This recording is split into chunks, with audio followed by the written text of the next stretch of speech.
Hola a todos y todas, ¿qué tal? Les habla Jorge Montanari, profesor de química aquí en la UNAUR, y vamos a tener esta semana la clase de estructura atómica, ¿sí? La primera clase de este tema, donde vamos a estudiar, bueno, el átomo, que como probablemente sepan de antemano, existen partículas elementales, tales como el protón y el neutrón que están en el núcleo, y los electrones que están alrededor de este.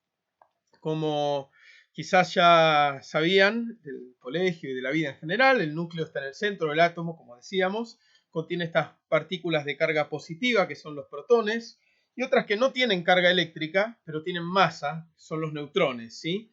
La masa de un protón y la de neutrón es aproximadamente la misma, como dice ahí. Alrededor del núcleo, por afuera se encuentran los electrones, ¿sí? Que estos tienen carga negativa y prácticamente no tienen masa. La masa de un electrón es casi 2000 veces menor que la del protón, ¿sí? Y estos electrones van a estar ordenados en distintos niveles, cada vez más lejos del núcleo, atraídos por la carga positiva de los protones, ¿sí? Es decir, que el electrón tiene carga negativa, el protón carga positiva, y como saben, las cargas opuestas se atraen electrostáticamente. Los átomos entonces son eléctricamente neutros, ¿sí? Si están con su conjunto de electrones completo, porque tienen la misma cantidad de electrones que de protones, ¿sí? Por ejemplo, un átomo de litio tiene 3 protones y va a tener también 3 electrones, 3 cargas positivas, 3 negativas. El núcleo es el que va a definir las propiedades físicas de los elementos y sobre todo la identidad de cada elemento, ¿sí? Va a depender de la cantidad de protones, de qué elemento se esté tratando. Y los átomos, sepan desde ya que pueden ganar o perder electrones, pero no ganar o perder protones, ¿sí? Así que bueno, vamos a ver qué ocurre también con las propiedades químicas de los elementos, que van a estar dadas sobre todo por la distribución de los electrones, ¿sí? Todos los átomos de un mismo elemento, como les decía, tienen la misma cantidad de protones, y este número se llama número atómico, se lo distingue con la letra Z, ¿sí? Por otro lado tenemos otra letra, otro número, que es el número de neutrones, el cual llamamos N, y sumando estos dos números obtenemos el llamado número másico, ¿sí? Que es representado por la letra A, y que entonces nos va a decir cuántos protones y cuántos neutrones tiene el átomo en su núcleo. Fíjense entonces, acá tenemos un ejemplo para un átomo de carbono 12, ¿sí? Que se llama así porque su masa es 12, su número másico es 12. Pueden ver que el valor de Z es 6, ¿sí? Todo carbono, si un átomo es carbono, necesariamente su valor de Z es 6. ¿Por qué? Porque tiene 6 protones. Si tuviera más o menos de 6 protones, no podría ser carbono. ¿Está bien? Fíjense que A, el número másico, vale 12, lo cual quiere decir que este átomo tiene 6 neutrones también, porque recuerden que el número básico es la suma de neutrones más protones. Si tiene 6 protones y su número básico es 12, es porque tiene también 6 neutrones, ¿sí? ¿Cuántos electrones tiene? Bueno, siempre dijimos que en un átomo neutro tenemos la misma cantidad de electrones que de protones, así que también entendemos que este átomo tiene 6 electrones. Pero existen los isótopos, ¿sí? Que son átomos del mismo elemento que van a variar en la cantidad de neutrones que tiene en su núcleo. Es decir, van a seguir siendo ese elemento, porque si los protones no cambian, seguimos teniendo la misma identidad, ¿sí? El mismo número atómico, pero al tener un diferente número de neutrones van a tener diferente número másico. Isótopos de un mismo elemento tienen comportamiento químico semejante, ¿sí? Aunque quizás sepan que algunos isótopos se desintegran más rápido radiactivamente, tienen otras propiedades que exceden un poco a lo que vamos a ver en esta materia, ¿sí? Pero bueno, la reactividad y los compuestos que puede formar un isótopo son similares. Acá vemos en la imagen a 3 isótopos del hidrógeno, ¿sí? El hidrógeno común, que tiene solamente un protón en su núcleo, el deuterio, que tiene un protón y un neutrón, y el tritio, que tiene un protón y 2 neutrones, ¿sí? Fíjense que el número másico pasa a ser 1, 2 y 3, respectivamente. Así es que nosotros cuando hablamos de la masa atómica promedio, que es la masa que va a figurar en la tabla periódica de los elementos, ¿sí? Vamos a tener un único valor ahí. Entonces, el tema es, bueno, ¿qué me está hablando? ¿De la masa de cuál de los isótopos? Bueno, es una masa que promedia todos los distintos isótopos que hay de cada átomo, ponderándolos, es decir, que tiene en cuenta la abundancia relativa de cada uno, ¿sí? Fíjense que el carbono, para entender directamente con un ejemplo y poder clarificarlo, tiene principalmente dos isótopos, el carbono 12 y el carbono 13. El carbono 12, que pesa 12 UMA, unidad de masa atómica, ¿no? La unidad de masa atómica viene a ser la manera en que medimos la masa de átomos, ¿sí? El protón tiene una masa de 1 UMA, ¿sí? Entonces, un neutrón también tiene una masa de 1 UMA. El carbono 12 tiene una masa de 12 UMA. ¿Por qué? Porque tiene 6 protones y 6 neutrones. Su abundancia es del 98,89%, ¿sí? Esto quiere decir que si yo tomo una masa de carbono, ¿sí? Una masa grande, tomo 1 kilo de carbón, el 98,89% de los átomos de carbono que están en ese kilo de carbón, que yo quizás tengo ahí a mano para prender un asado, por ejemplo, va a estar compuesto por átomos de carbono 12. Pero también algunos átomos van a ser de carbono 13, ¿sí? Nada más que su abundancia relativa va a ser mucho menor. Fíjense que está en el orden del 1,11%. Es decir, que de ese kilo de carbón que yo agarro, solamente un 1,11% va a corresponder a átomos de masa 13, ¿sí? Entonces, ¿qué pasa? Si bien uno podría decir, el promedio entre 12 y 13, yo lo sé, es 12,5, eso no estaría representando la realidad porque estaría perdiéndose de este dato de cuál es la abundancia relativa. Entonces, imagínense, ¿no? Es como si en una clase de 50 personas que están ahí estudiando, 49 se sacan 9 y una sola se saca 10. El promedio de la clase no es 9,50, va a estar mucho más cerca de 9 que de 10, ¿no? Porque tengo 49 personas que se sacaron 9 y una sola que se sacó 10. Bueno, en este caso, fíjense, yo pondero estas abundancias multiplicando, ¿sí? por cada porcentaje, el carbono 12 por 98,89, y sumo aparte otro término con el carbono 13 por su abundancia relativa, divido todo por 100 por tratarse de porcentajes, y así obtengo la masa atómica promedio, que para el carbono es de 12,011.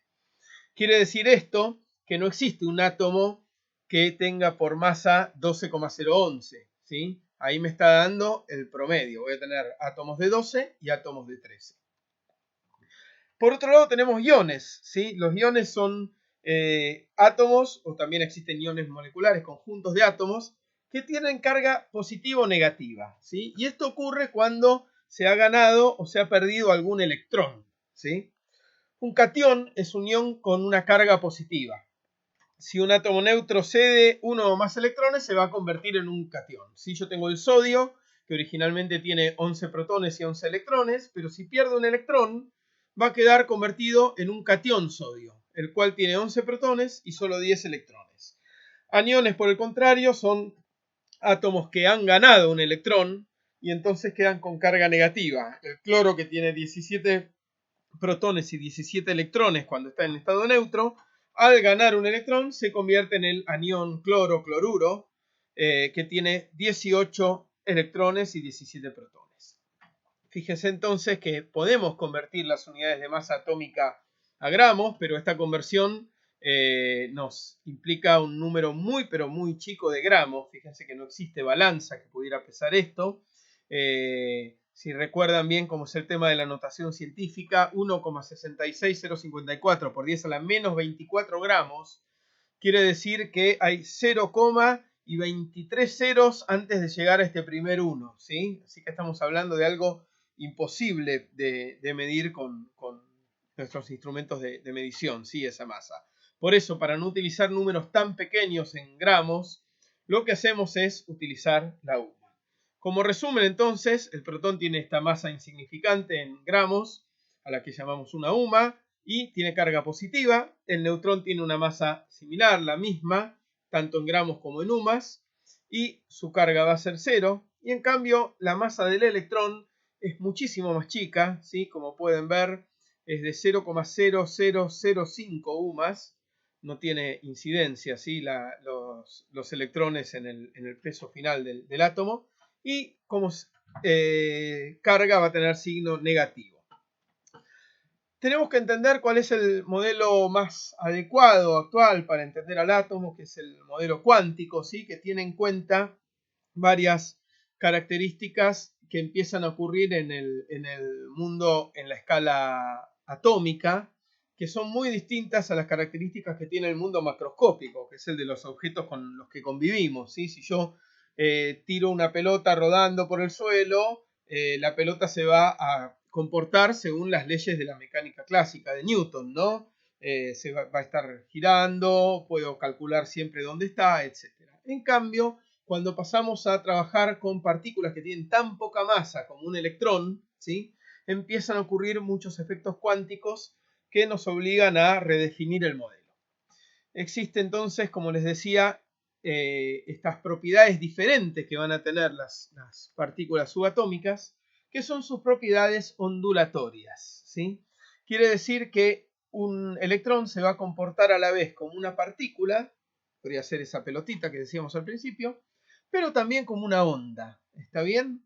Una onda, como ustedes saben, si arrojo una piedra en un charco de agua, se propaga una onda, ¿no? Como círculos concéntricos que se van alejando. Es decir, que el impacto de esa piedra, esa onda, se mueve hacia todas direcciones a la vez. Una consecuencia entonces de ello es que no podemos ubicar un electrón en un lugar fijo, preciso, en un momento, sino que vamos a hablar de una nube de probabilidades donde el electrón se va a encontrar en algún lado de ellos en un momento determinado, ¿sí? Por eso se habla de esta probabilidad de encontrar el electrón. La zona donde es probable encontrar ese electrón se denomina orbital. Así que vamos a hablar de orbitales en vez de órbitas, ¿sí? Como en el dibujito clásico que había al principio de estas filminas, el modelo planetario, ¿no? Que aparece mucho en dibujitos, que es un electrón girando alrededor del núcleo por una órbita definida como si fuera un pequeño planeta orbitando alrededor del Sol. Bueno, el modelo cuántico nos permite explicar la estabilidad atómica y la consecuencia se llama cuántico porque como consecuencia de que la mecánica cuántica plantea que la energía solamente puede existir en ciertas cantidades llamadas cuantos, que son como pequeños paquetes de energía, la consecuencia de esto va a ser que el electrón no puede estar en cualquier lado, sino en ciertas zonas específicas con estados energéticos cuantizados, ¿sí? Puede estar en un escalón o puede estar en otro, como si estuviéramos subiendo una escalera, ¿sí? Yo puedo estar en un escalón de la escalera o en el siguiente, pero no puedo pararme en el medio de los dos escalones, algo que podría ser con una rampa que es continua, ¿no? Como esto no es continuo, no tengo todos los estados intermedios. Entonces, para poder caracterizar a un electrón dentro de un átomo, existen los llamados números cuánticos, que son las soluciones a la ecuación matemática de Schrödinger. Son 4 números con los cuales yo puedo caracterizar a un electrón dentro de un átomo, ¿sí? Con eso ya puedo determinar en qué orbital está y varias características más. Es decir, que el conjunto de los 4 números cuánticos para cada electrón se considera, vendría a ser algo así como el DNI, la dirección, ¿sí? El domicilio del electrón en un átomo. Estos 4 números cuánticos se llaman número n o número principal, el primero, número L o momento angular, número m sub L, también llamado número magnético, y el m sub s, también llamado spin. Ahora vamos a ver un poco de qué se trata cada uno. N es el número cuántico principal y está relacionado con la distancia promedio del electrón a ese núcleo, ¿sí? A mayor n estoy en un orbital más grande, sea del tipo que sea, ¿sí? Es decir, que N1 va a representar a los electrones que están más cerca del núcleo. Si hablo de un n igual a 2, estoy en una zona bastante más alejada del núcleo. Si hablo de un n igual a 15, voy a estar muy pero muy lejos del núcleo, ¿sí? n toma únicamente valores enteros. Puede valer 1, 2, 3, etc. El segundo número, L, número de momento angular, va a tener que ver con la forma de estos orbitales, ¿sí? Los valores que puede tomar L dependen de n, como dice acá, y van desde 0 hasta n-1. Es decir, que si yo estoy en n igual a 3, los valores posibles de L van a ser 0, 1 y 2. Si estoy en n igual a 1, el único valor posible de L va a ser 0, ¿sí? Si estoy en n igual a 2, L va a poder valer 0 o 1. Siempre n menos 1, ¿sí? Siempre uno menos que el que define n. Es decir, que si estoy en n igual a 6, voy a tener valores de L 0, 1, 2, 3, 4 y 5. Creo que se entendió. Bueno, estos números se designan con... Hay ciertas letras que definen a cada forma de orbital. Cuando L vale 0, los orbitales se llaman S y son de este tipo, de forma esférica, ¿sí? Es una esfera de probabilidades alrededor del núcleo donde puedo encontrar el electrón. Cuando L vale 1, voy a tener lo que se llaman orbitales de tipo P, que voy a tener, van a tener esta forma, ¿sí? Son como dos lóbulos que en el centro donde se encuentran, ahí estaría el núcleo, ¿sí? Pero tienen dos formas divididas en dos lóbulos, uno superior y uno inferior.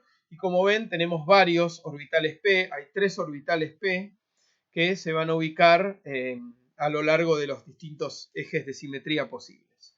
Cuando tengo L igual a 2, voy a tener orbitales de tipo D, que son estos 5 orbitales posibles. Cuando L es igual a 3, voy a tener los llamados orbitales F, que son estos 7 que tienen estas formas bastante más complejas. El tercer número cuántico, ya teníamos n, que me definía el nivel o la lejanía del núcleo, L, que me definía la forma del orbital. El tercer número, m sub L, llamado número magnético, me va a describir la orientación del orbital en el espacio, ¿sí? Los valores dependen de L, así que van desde menos L hasta más L, incluyendo al 0. ¿Qué quiere decir esto? Si L vale 2, m sub L puede valer menos 2, menos 1, 0, 1 y 2. Y entonces, a través de todos los distintos m sub L posibles, voy a poder tener ya la cantidad de orbitales posibles presentes en ese subnivel en el que esté, ¿sí? En el nivel S yo tengo un único orbital posible, porque se acuerdan que los orbitales de tipo S tienen valores de L igual a 0. Bueno, si L vale 0, m sub L puede valer únicamente 0, ¿sí? Y eso quiere decir que hay una orientación única posible. ¿Por qué? Porque son esferas, entonces yo no puedo orientar una esfera de distintas maneras. Mueva como mueva una esfera, sigo viendo una esfera desde afuera, ¿no? Es lógico. Los orbitales P, ¿recuerdan que había uno ubicado sobre cada eje de simetría? Bueno, cada uno de esos 3 orbitales va a corresponder a un valor de m sub L, porque los orbitales P tienen un valor de L igual a 1. Entonces, si L vale 1, m sub L puede valer menos 1, 0 o más 1. Bueno, esos son los 3 orbitales P que veíamos anteriormente. Menos 1, 0 y 1. Los orbitales D, hay 5 tipos posibles, menos 2, menos 1, 0, 1 y 2. Los orbitales F, hay 7 tipos posibles, que son menos 3, menos 2, menos 1, 0, 1, 2 y 3, ¿no es cierto? Y corresponden a estas orientaciones que veíamos, que ya son bastante más complejas. El cuarto número cuántico, llamado número de spin, m sub s, describe algo así como el sentido de giro del electrón, como si fuera un pequeño imán puesto ante un campo magnético, y puede tomar únicamente dos valores, más un medio o menos un medio, ¿sí? Ese es el único que no depende del m sub L, del L ni del N, ¿sí? Puede tomar únicamente esos dos valores. Gracias a todo esto que acabamos de ver, la distribución de los distintos orbitales, es que nosotros vamos a poder hacer la configuración electrónica de los elementos, que es ver cómo están distribuidos los electrones entre los distintos orbitales atómicos. Y es importante saber que en cada orbital yo voy a poder ubicar únicamente 2 electrones. Solamente hay una orientación posible, decíamos, para los orbitales S, que es la de m sub L igual a 0, 3 para los orbitales P, ¿se acuerdan? Menos 1, 0 y 1, 5 para los D y 7 para los F. Esto es lo que acabamos de explicar en la filmina anterior. Entonces, si yo puedo ubicar 2 electrones en cada orbital, puedo tener 2 electrones en los orbitales S. 6 electrones en los orbitales P, porque tengo 3 orbitales P, ¿sí? Uno con cada orientación. Voy a poder poner hasta 10 electrones en los orbitales de tipo D, porque tenía 5 orbitales D, y, insisto, cada orbital acepta hasta 2 electrones. Y voy a poder meter hasta 14 electrones en los orbitales de tipo F. ¿Por qué? Porque tengo 7 orientaciones posibles, es decir, 7 orbitales F distintos. Para hacer la configuración electrónica vamos a seguir la regla de las diagonales, que es esta especie de este arreglo, ¿sí?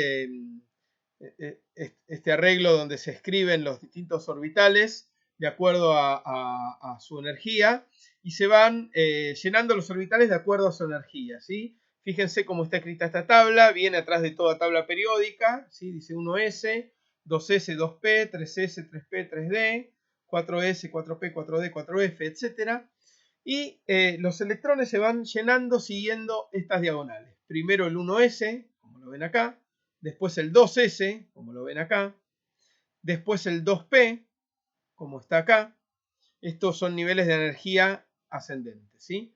Fíjense, después del 2P viene el 3S, después viene el 3P, pero antes del 3D, fíjense que la diagonal me hace pasar por el 4S.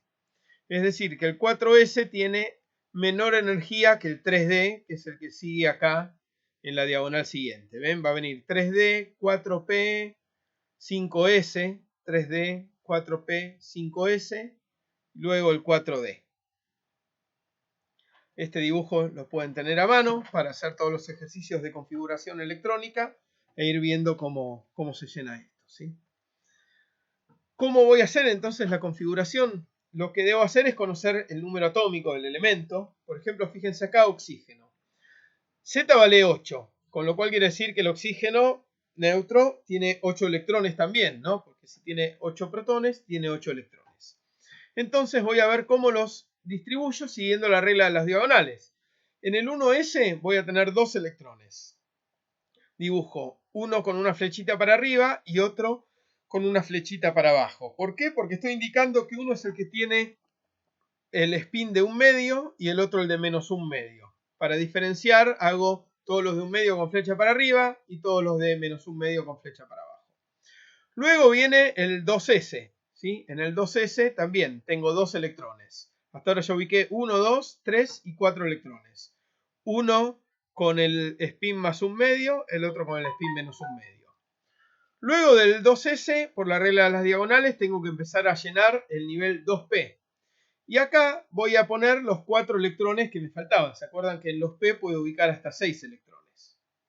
Y fíjense que acá vamos a ver cómo están llenados. Ven que hay 2 en esta primera casilla, pero no hay 2 electrones en la segunda, sino que tengo un electrón con spin 1 medio en la segunda casilla posible, en el segundo orbital P, y otro electrón solitario en el tercer orbital P. ¿Sí? ¿Por qué es esto? Bueno, el tema es que para ir llenando los electrones cuando hacemos la configuración electrónica, primero, cuando llegamos a orbitales que tienen toda la misma energía, fíjense que los 3 orbitales P tienen una misma energía, ¿sí? Como se veía acá en la filmina anterior. Ven que los 2P están ubicados a la misma altura, ¿sí? Eso quiere decir que son equivalentes. Bueno, en ese caso, para ir llenando los electrones, primero se colocan todos los electrones de a uno solo, uno en cada casilla equivalente, ¿sí? Uno con más 1 medio, otro con más 1 medio, otro con más 1 medio, y recién el cuarto electrón es el que voy a ubicar acá en la primera casilla con el spin contrario, el de menos 1 medio. Luego, si estuviera haciendo la configuración del flúor, que tiene un electrón más, ese recién vendría a la segunda casilla. Y para el neón, que ya tiene el nivel 2 completo, ahí recién completaría esta tercera casilla correspondiente a los orbitales p. Ahora dentro de poco vamos a ver por qué es eso. Entonces, como reglas generales para determinar el número máximo de electrones que puedo tener en cada subnivel, en cada orbital, cada número cuántico principal n contiene n subniveles, ¿sí? Si estoy en el n2 hay 2 subniveles, como dice acá, ¿sí? 2 valores de L posible, que eran 0 y 1. En cada subnivel de número cuántico L voy a tener 2L más 1 orientaciones posibles, ¿sí? ¿Se acuerdan las negativas? Las positivas más una que era la correspondiente al 0. O sea que si estoy en L igual 1 hay 3 orbitales P. Todo esto se lo van a acordar bastante bien y leyendo lo del libro además lo van a poder reforzar muy, muy fácil. En cada orbital, esto es importante, hay un máximo de 2 electrones. Por lo tanto, el número máximo de electrones es simplemente el doble del número de orbitales, ¿sí? Y así 2n al cuadrado es la fórmula que tenemos para ver el número máximo de electrones que puede tener un átomo en el nivel principal n. No sé cuán útil va a ser esta fórmula, ¿sí? Quizás más fácil va a ser ir haciendo las configuraciones diferentes. Y como resumen final y para entender lo que estábamos viendo antes, digamos que no puede haber 2 electrones en el mismo átomo que tengan los 4 números cuánticos idénticos, ¿sí? Y eso se llama principio de exclusión de Pauli. Y es una de las cosas que nos hace que cuando ya colocamos en el nivel 1s estos 2 electrones, el que tiene más un medio y el otro que tiene un medio, el siguiente electrón tenga que ir necesariamente a un nivel siguiente, ¿sí? Tenga que ir a un nivel superior. Si yo ya puse 2 electrones acá, en el nivel 1s, fíjense que ya tengo, el primer electrón va a tener como número n, va a tener 1, L0, m sub L0, m sub S un medio. El otro electrón va a tener también N1, L0, m sub L0 y m sub S menos un medio, la flechita para abajo. Si yo quisiera poner un tercer electrón acá, necesariamente tendría que tener los mismos números repetidos de alguno de los dos que dije antes, ¿sí? Porque no quedan más posibilidades. Es por eso que ahí aplica el principio de exclusión de Pauli y ya tengo que venir a otro orbital para colocar electrones. No puedo tener dos que tengan el mismo número, ¿sí? Entonces, como ya puedo ubicar únicamente 2 en cada mismo orbital, uno con más un medio, otro con menos un medio. Luego, cada orbital puede alojar un máximo de 2 electrones, ¿sí? Es la consecuencia de esto, lo que estábamos diciendo recién, que van a tener los espines opuestos.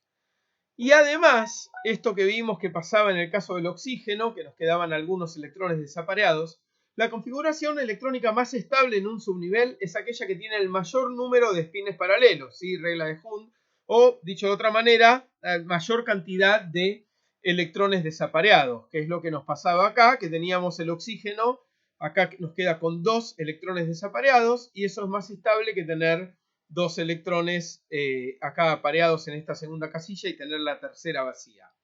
¿Por qué es eso? La verdad que si volvemos a ver la forma de los orbitales, es bastante intuitivo de entender. Estos 3 orbitales P tienen la misma energía, así que son equivalentes. Y si bien en este primer orbital P caben 2 electrones, como cabe en cualquier orbital, 2 electrones como máximo, una vez que yo coloco el primero, si coloco el segundo electrón, que también tiene carga negativa, va a tender a tener algo de repulsión con este, ¿no? Entonces es energéticamente más favorable ubicarlo en cualquiera de estos otros dos, que están completamente vacíos todavía. Yo coloco el segundo electrón acá y va a tener menos repulsión con el que ya estaba de antes. Si coloco un tercer electrón, va a ser más negocio energéticamente ubicarlo en este tercer orbital que estaba vacío hasta ese momento. Y recién, una vez que tengo uno en cada uno, voy a empezar a ubicar el segundo electrón que cabe en cada uno de esos orbitales con el spin contrario. Eso es lo que se llama regla de Hund. Por último, digamos que átomos paramagnéticos son aquellos en los que hay por lo menos algún electrón desapareado, ¿sí? Y son los que se van a comportar de cierta manera en un campo magnético. mientras que llamamos átomos diamagnéticos aquellos en los que todos los espines electrónicos están apareados, ¿sí? Fíjense que si tenemos un átomo con un número impar de electrones, seguramente va a ser paramagnético, porque es imposible aparear un número impar de electrones, ¿no? Imagínense que tengo 7 electrones. Bueno, voy a tener 2, 2, 2 y seguramente uno necesariamente va a quedar sin pareja. Ahora, cuando yo tengo número de electrones pares, no puedo asegurar que todos van a estar apareados. ¿Por qué? Porque, bueno, como vimos recién, el oxígeno tiene 8 electrones, pero me veo obligado a hacer la distribución, la configuración electrónica para ver si están apareados o no. Y en este caso, por más que tenga un número par de electrones, el oxígeno tiene 2 electrones desapareados y es un átomo paramagnético. Bueno, esta fue la clase de la semana correspondiente a la primera parte de la unidad 2.